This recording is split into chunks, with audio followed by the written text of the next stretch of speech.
এরম এই বড়িটা কেটে দেখুন এখন ভালো করে একটু নেড়ে মশলাটার মধ্যে একটু আলু আর মাংসগুলো কষে নিতে হবে। একটু কষা হয়ে গেলে একটুক্ষণ এরপরে জল দিয়ে দেবো।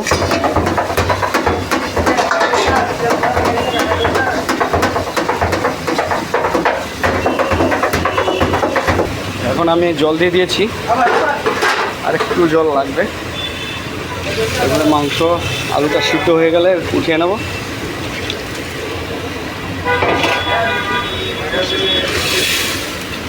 এখন মাংস আলুটা সিদ্ধ করতে হবে, একটু সিদ্ধ হয়ে গেলে উঠিয়ে রাখবো।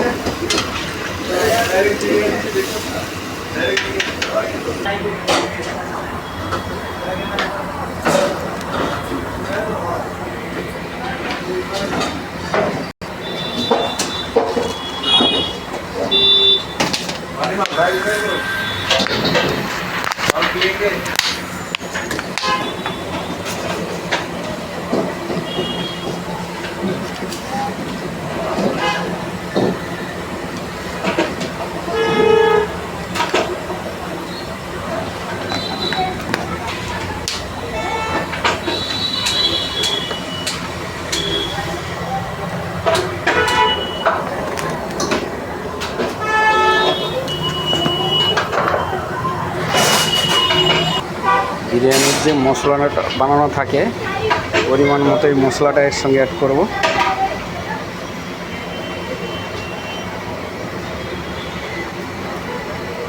দিয়ে দিয়েছি।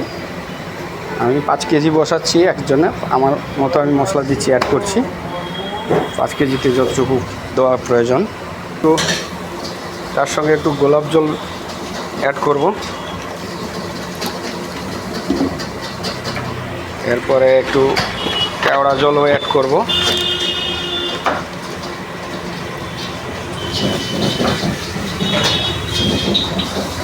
এরপরে যে বিরিয়ানির আতর যেটা আছে বলে মিঠা আতর, এটাও একটু অ্যাড করতে হবে অল্প পরিমাণ।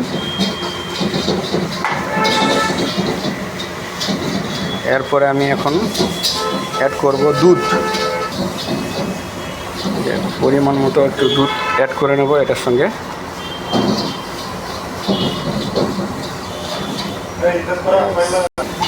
পুরোটা মশলাকে একটু মিলিয়ে নেব। সব কিছু দেওয়া হয়ে গেছে আমার। কালারটা খুব সুন্দর এসছে।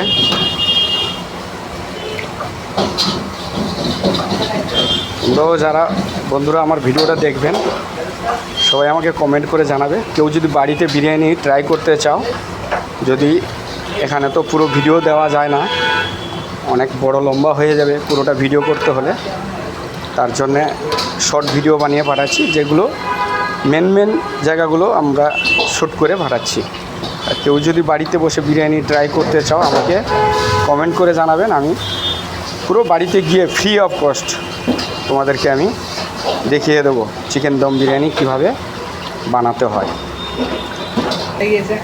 তো গাইস এখন আমি ঝোলটাই আমার ঢেলে দেবো। দিয়ে দিলাম। এরপরে অ্যাড করব ওই যে পেঁয়াজ যে ভেজে রেখেছিলাম, ভাজা পেঁয়াজ একটু অ্যাড করবো। এই যে দিয়ে দিলাম ভাজা পেঁয়াজ, পুরোটা ছিটিয়ে দিতে হবে, ঠিক আছে? পুরোটা হান্ডি যদি না ছিটিয়ে দাও টেস্ট হবে না। তো দেখুন বন্ধুরা, এখন রাইস ঢেলে দিয়েছি এই মাংসর মধ্যে। এখন একটু সুন্দর করে রাইসগুলো বিছিয়ে সুন্দর করে সাজিয়ে নিতে হবে হান্ডির মধ্যে।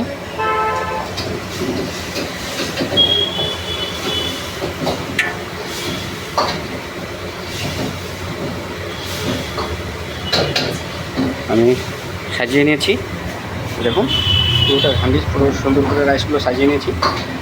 এখন একটু আবার উপরে দুধ দিতে হবে, কাঁচা দুধ বা ফুটিয়ে রাখলে আরও ভালো হয়, ঠিক আছে? দিয়ে দিলাম। বন্ধুরা উপরে একটু লবণ দেওয়ার জন্য লবণ তুলে রেখেছিলাম, এটা একটু রাইসের মধ্যে ঢেলে দিতে হবে এইভাবে।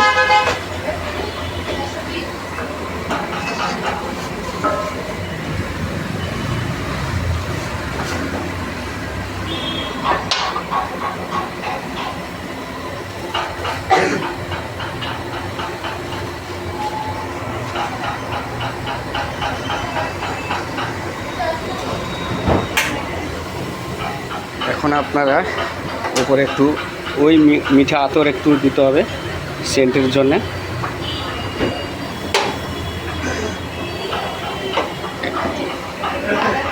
হালকা ইউজ করে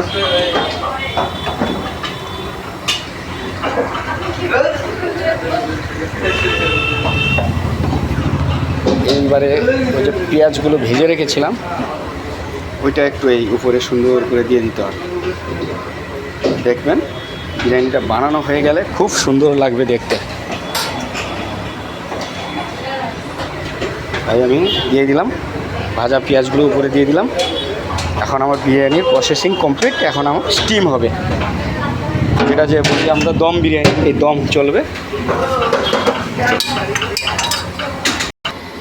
তো বন্ধুরা চলো দেখুন আমার বিরিয়ানি কমপ্লিট হয়ে গেছে। এখন বিরিয়ানিতে ঘি দেবো। কমপ্লিট হয়ে গেলে একটু ঘি ওপরে দিয়ে দিতে হয়, তাহলে বিরিয়ানিটা খুব সেন্টটা সুন্দর হয়। দিয়ে দিলাম। তা আমার বিরিয়ানি বানানো আজকের জন্য কমপ্লিট। তা কেমন হয়েছে বন্ধুরা আমাকে কমেন্ট করে জানাবেন। Thank you.